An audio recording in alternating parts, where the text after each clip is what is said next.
হারার আগেই হার মেনে নেয়ার মনোভাব তাওহিদ হৃদয়ের মধ্যে একেবারেই নাই। সাউথ আফ্রিকার বিপক্ষে হার নিশ্চিত জেনেও দলের অনেকেই যখন ছিলেন নির্বিকার ভাবলেশহীন, তখন হৃদয়ের মুখ গুজে থাকার এই ছবিটা কেড়েছে সবার মন। সাথে বিশ্বকাপের 2 ম্যাচে তার পারফরমেন্স তো আছেই। দলের বেশিরভাগ ব্যাটাররাই যখন ব্যর্থ, একসাথে থেকেও সবার থেকে আলাদা হৃদয়। ম্যাচ শেষে হারের দায়ও নিয়েছিলেন নিজের কাঁধে। এমন সাহসী বক্তব্যে হৃদয় পেয়েছেন সবার প্রশংসাও। নেদারল্যান্ডসের বিপক্ষে সুপার 8-এ ওঠার অঘোষিত ফাইনালে তাওহিদ হৃদয় হতে পারেন টাইগার ব্যাটারদের অনুপ্রেরণা।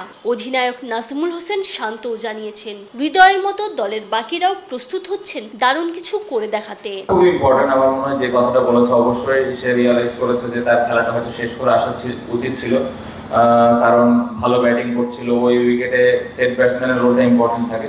সো রিয়ালাইজ করেছে এটা আমাদের টিমের জন্য খুব ভালো এবং প্রত্যেকটা প্লেয়ারের জন্য ভালো যে পরবর্তী ম্যাচে সেট হবে, ও হয়তো চেষ্টা করবে তখন খেলাটা শেষ করে আসা।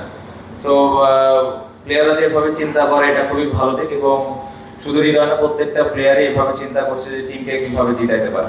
ওয়ালটন এয়ার কন্ডিশনার এক্সচেঞ্জ অফারে স্প্লিট এসিতে 23,000 টাকা পর্যন্ত নিশ্চিত ছাড়। বিশ্বকাপের আগে অনেককেই বলতে শোনা গেছে সুপার 8-এ টাইগারদের যাওয়া সম্ভব না। তবে পরের পর্বের জন্য এখনো পর্যন্ত খুব ভালোভাবেই টিকে আছে বাংলাদেশ। সব হিসেব মিলিয়েই সুপার 8-এ যেতে মুখিয়ে আছে টাইগাররাও। আমাদের ভালো সুযোগ আছে, বাট ভালো ক্রিকেট খেলতে হবে।